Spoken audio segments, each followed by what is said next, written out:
પુરુષ છે ને સાહેબ એ અહંકારથી જીવે છે અને સ્ત્રી છે ને એ ઈર્ષાથી જીવે છે. અને ગુણવંત શાહ બહુ સરસ લખે છે કે અમુક સ્ત્રીઓ પોતાના પતિ કરતાં મંગળસૂત્રને વધારે સાચવે હો. અને બહેનોને કેવું જ ખબર, બહેનો પતિદેવ ધંધાના કામકાજે બહાર ગામ ગયા હોય ને, બહેનો વિચાર બહુ કરે. ને વિચારે કેવા કરે ખબર છે? ખાલી ખટરાર જ નહીં ભટકાઈ ગયા હોય ને, વનવેમાં તો નહીં હલવાઈ ગયા હોય ને, બસમાં ખિસ્સો તો નહીં કપાઈ ગયું હોય ને, વિચારે આવા કરે હો. હા, તમે જો બહેનો સવારે શાક માર્કેટમાં ભેગા થયા હોય, સાંજે મંદિરે ભેગા થાય તો એક બેન બીજા બેનને કીધું તું તો હમણાં દેખાતી જ નથી. બે બેન વાતો કરતા, જયશ્રીબેન ને મીનાબેન. જયશ્રીબેન મીનાબેન ને કે મને તો મહેમાન આવે ગમે, મહેમાન જાય ગમે, પણ વટલો ગાળો ન ગમે. અને બહેનોને કેવું જ ખબર, બહેનોને અદેખાઈ બહુ હોય. વાત કરીએ સ્ત્રી સાહેબ ઈર્ષાથી જીવે છે ને પુરુષ અહંકારથી જીવે છે. બહેનોને છે ને અદેખાઈ બહુ હોય. ફલાણીએ જીન્સ પહેર્યું તો હું શું કામ ન પહેરું, ફલાણીએ સ્લીવલેસ પહેર્યું તો હું શું કામ ન પહેરું. હવે ફલાણી પ્રિયંકા ચોપડા જેવી, તું મોટી ટોપરા જેવી, ફલાણી બિપાશા બાસુ જેવી, તું કોકની સાસુ જેવી, ફલાણી દીપિકા પાદુકોણ જેવી, તું કાટકોણ ત્રિકોણ જેવી, ફલાણી મુનમુન સેન જેવી, તું ટુનટુન બેન જેવી, ફલાણી શિલ્પા શેટ્ટી જેવી, તું સકર ટેટી જેવી. હા, પણ આ બહેનોને કોણ સમજાવે? અને જો આ પરણિત બહેનોની વાત કરું છું, બહેનોને જેમ શરીર વધે ને, બહેનોને જેમ પૈસા વધે ને એમ શરીર વધતું જાય. કારણ કે હાઈટ તો અમુક ઉંમર સુધી જ વધે, પછી બહેનો આમ ડાબે જમણે વધે. પછી તમે 45 વર્ષ જ્યારે બેનની ઉંમર થાય ને, ત્યારે તમે બેનનો લુક જોવો ને તો માટલા ઉપર ઝીણકુકરું બુઝારું ડાયક હોય ને એવું તમને લાગશે. બહેનોની વાત કરી, પુરુષોની આપણે શું છે, અમારે બે બાજુ બેલેન્સ રાખવાનું હોય. હા, અમારું છે ને કરિયાણાની દુકાન જેવું છે, આમાં બધી જાતના માલ રાખવા પડે. હા, અમારી પાસે બધી જાતનો માલ હોય. પુરુષોની વાતો લઈએ, પુરુષ તો જન્મજાત કલાકાર છે હો. હા, પુરુષ લગ્ન પહેલા ખાખા ખોડા અને લગ્ન પછી ડાફોડિયા. પુરુષ ને પતંગ બે હરખા, બે ગમે ત્યારે ગુલાટ મારે. જો પતંગ ગુલાટ મારતો હોય તો ને પૂંછડી બાંધી દો, અને જો પુરુષ ગુલાટ મારતો હોય તો એને પૈણાવી દો. પણ અમુક અમુક તો પૈણા પછી ગુલાટ મારે છો. દરેક પુરુષના દિલમાં ક્યાંક ને ક્યાંક જેઠાલાલ રહેલો છે. આ હાવ સાચી વાત કહી દઉં, દરેક પુરુષના દિલમાં ક્યાંક ને ક્યાંક જેઠાલાલ રહેલો છે, જે હંમેશા બબીતાજીને ઇમ્પ્રેસ કરવાની ટ્રાય કરતો હોય છે. હા, દરેક પુરુષની વાત. અને આ મને એક ભાઈએ બહુ સરસ સવાલ કરેલો, મને કે મનનભાઈ, સુખી પુરુષ કોને ગણવો, સુખી પુરુષ કોને કહેવાય? મેં કીધું ભાઈ, જેને ઘરે જવાની ઉતાવળ હોય ને એ સુખી પુરુષ કહેવાય. અને પુરુષોનું કેવું જ ખબર, જો કોક છોકરી સેડ સ્માઇલ આપે, જરીક ક્યાંક લાલ લુગડું ભાડી જાય, જો કોક બેન થોડો કે રિસ્પોન્સ આપે તો આઈસ્ક્રીમની જેમ ઓગળી જાય. હા, સામાન ઉપાડવા માંડે ને આઈસ્ક્રીમના ઓર્ડર દેવા માંડે. પુરુષો એવા ભોળા, એવા મળતાવડા સ્વભાવના, જન્મજાત પ્રેમી છે હો ભાઈ. હા, અને પુરુષને છે ને સમજવો બહુ અઘરો. પત્ની ઘરે પ્રેમથી પાઉંભાજી બનાવે ને, પાઉંભાજી ખાઈ લીધા પછી એવું કે ખબર છે, હોટલ જેવી મજા ન આવી. અને હોટલમાં 150 રૂપિયાની ગુજરાતી થાળી ખાઈ લીધા પછી એવું કે ખબર છે, ઘર જેવી મજા ન આવી. આ પુરુષ.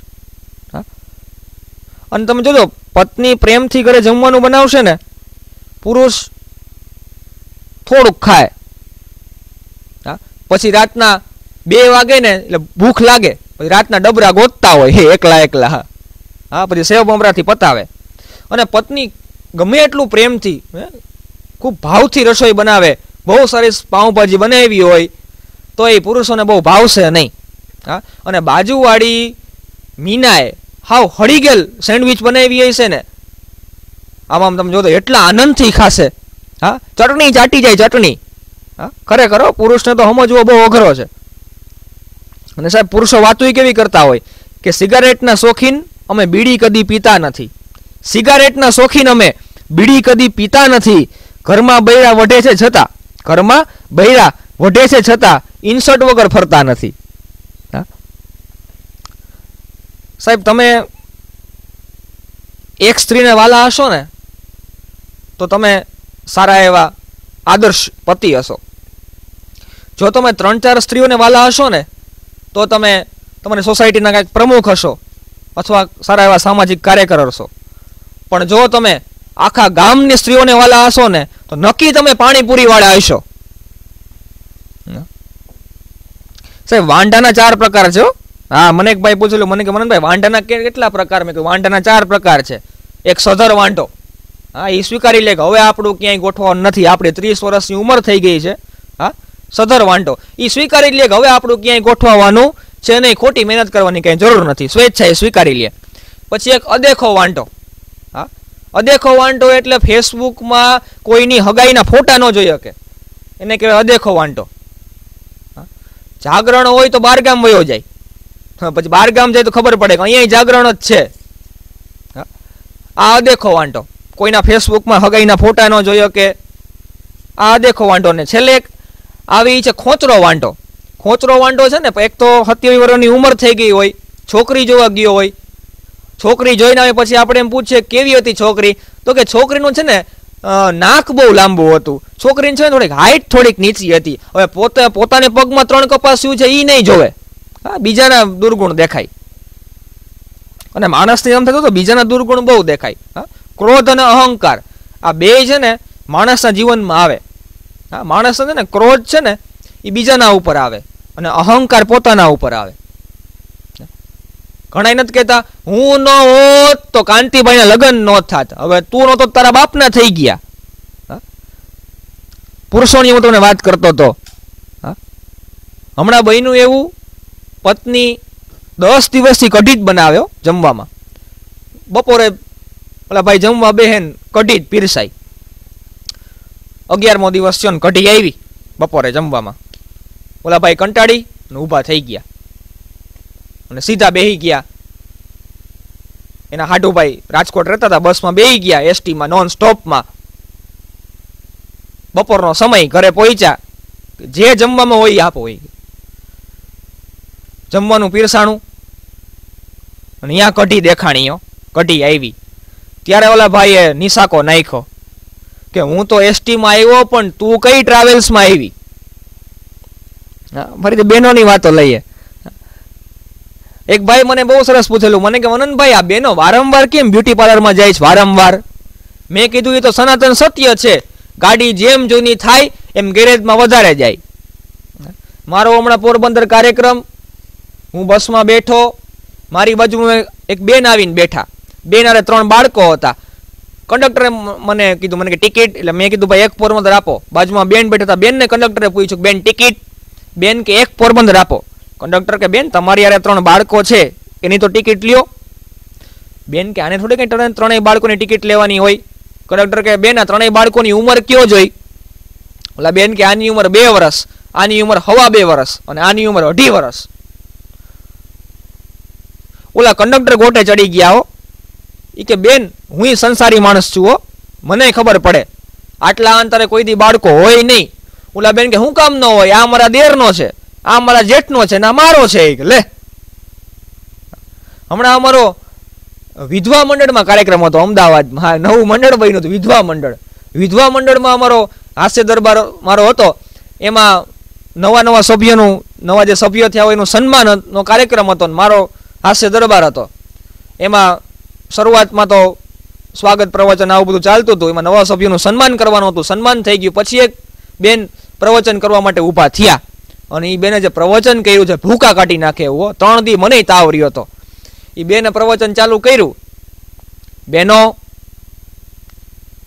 ઘણા સમયથી મારી આ વિધવા મંડળમાં સભ્ય થવાની ઈચ્છા હતી, જે લગ્નના 25 વર્ષ પછી તમારા ભાઈએ પૂરી કરી. હું એવી આશા રાખું છું કે આ મંડળ દિવસે ને દિવસે પ્રગતિ કરે, નાના છોડમાંથી મોટું વટવૃક્ષ બને અને સભ્યોની સંખ્યા દિવસે ને દિવસે વધે એવી હું આશા રાખું છું. હવે તારે આ સભ્યોની સંખ્યા વિધવા મંડળની વધારીને તારે શું કરવું છે?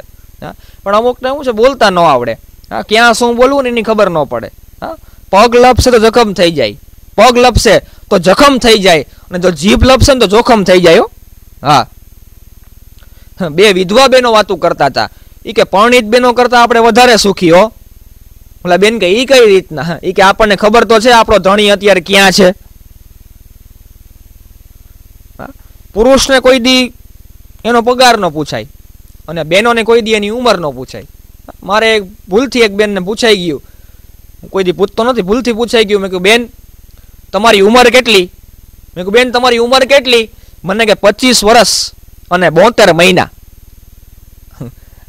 એમ નો કે ડાયરેક્ટ 31 વર્ષ થયા, 25 વર્ષ અને 72 મહિના. પૈસા સાચવવાની જગ્યા બે, એક બેંકમાં પૈસા સચવાય અને એક બેનો પાસે પૈસા સચવાય. બેંકમાંથી પાછા મળે. આ તો ગયા ajafasada.com. અને સાહેબ દરેક સ્ત્રી એવું ઈચ્છે કે મારો દીકરો શ્રવણ થાય.